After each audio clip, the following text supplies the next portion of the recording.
Hi, welcome to Half-Ass Reviews. My name is Alex, and today we're taking a look at the Samsung Galaxy 2 Skyrocket on at&t. First, take a look at the hardware of it. On the front of the phone, you have your 2-megapixel camera, you have your proximity sensor, your light sensor, your speaker grill, you have your 4.5-inch 800 by 480 Super AMOLED Plus screen. On the bottom, you have 4 capacitive buttons. You have your menu, your home, your back, and your search. On the right-hand side, you have your power button / wake button. On the top, you have your headphone jack, and over here you have your noise cancellation microphone. On the left side, you have your volume rocker. And on the bottom, you have your microphone, and then you have your micro USB for charging and data transferring. On the back, you have your 8-megapixel camera with flash. You have your speaker. Under here is here's the actual battery. It's an 1800 milliamp hour battery, and it has NFC. I switched it out for a bigger battery because this battery was going bad.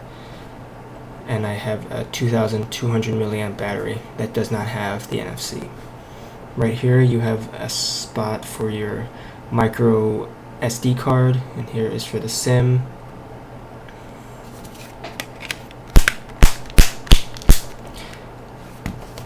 This phone currently is running Ice Cream Sandwich, which came out back in July, and it's running great.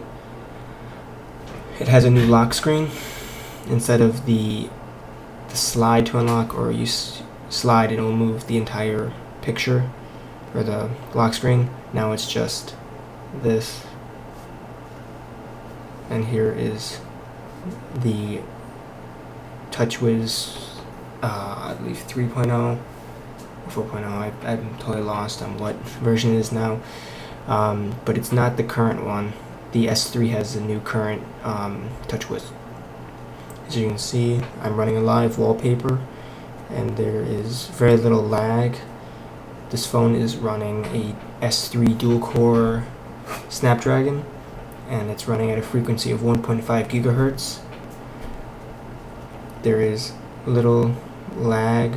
There is occasional hiccups because the software has not been 100% optimized for this processor, as with any Android phone, so don't expect it to be super smooth, at least until you get Jelly Bean on your phone, which has Project Butter, but that's not entirely important. The GPU on this phone is a Adreno 220, which makes for some very nice gaming. Certain games can have hiccups even though they're not 3D intensive. It's probably because of the drivers on the phone. Okay, so let's jump in the game really quick to show you what it's capable of. Do some real racing.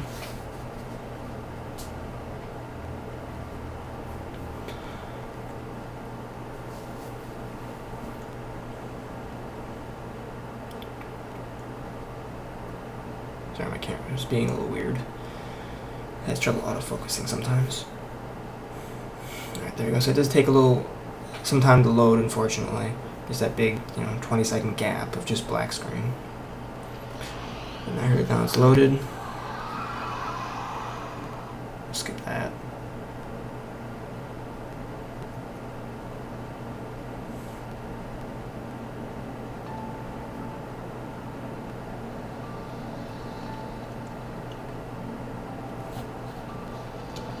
It's not as sharp as the iPhone version.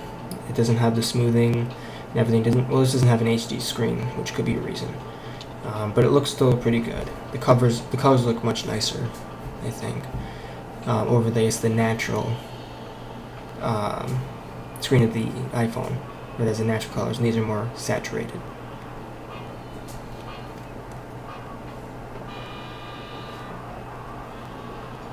Gameplay is smooth.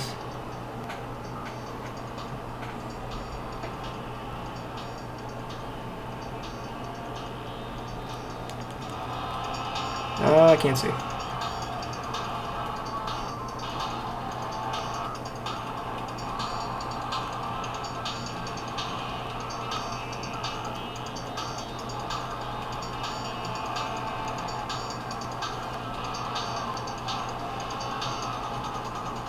Okay, well, you get the idea. Very smooth. Okay, now let's jump into the camera. Camera is 8 megapixels with autofocus, 1080p video recording at 30 frames. It's a very good camera. It's up there with the iPhone 4S, but I find it not as good in certain situations. Okay, I'll take a picture of the battery.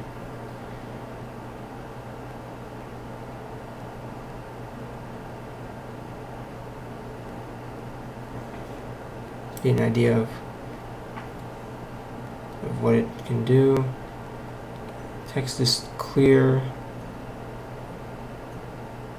You can get pretty close in, and it's still being legible. I don't know why you want to zoom that much, but that's the idea. It has autofocus macro, face detection. It has more preferences and stuff. And if you wanted even more tweaking abilities, you would want to download a third-party camera app, like a professional one. That has, you can tweak it, see all the light settings and stuff like that.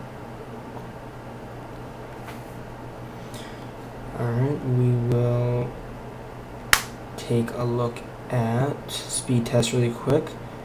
Let me throw it onto 4G.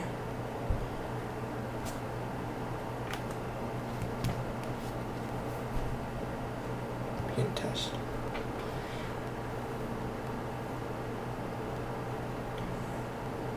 We're getting about 20 megabytes, and it's about 8:30 in the morning. Typically during the midday, it drops around to 8, which is perfectly fine. It's almost as fast as my DSL.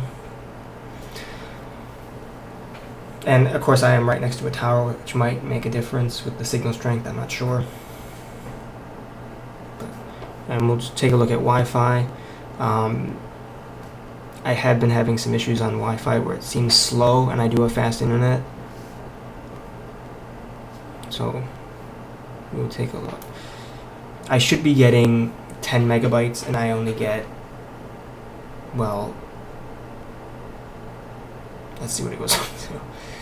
About 3, 4, not even 4. I only get 3. That's one thing I've noticed with the ice cream sandwich. It doesn't give you the full speeds. It could be my settings, I'm not sure, but that's just something to think about.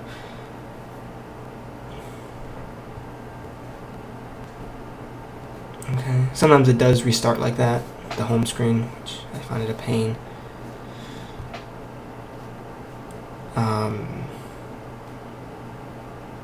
Let's see. I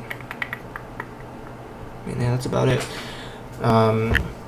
This phone's been out since October, so it's been out for about a year, almost. I mean, I haven't had any problems with it. I've liked the phone a lot.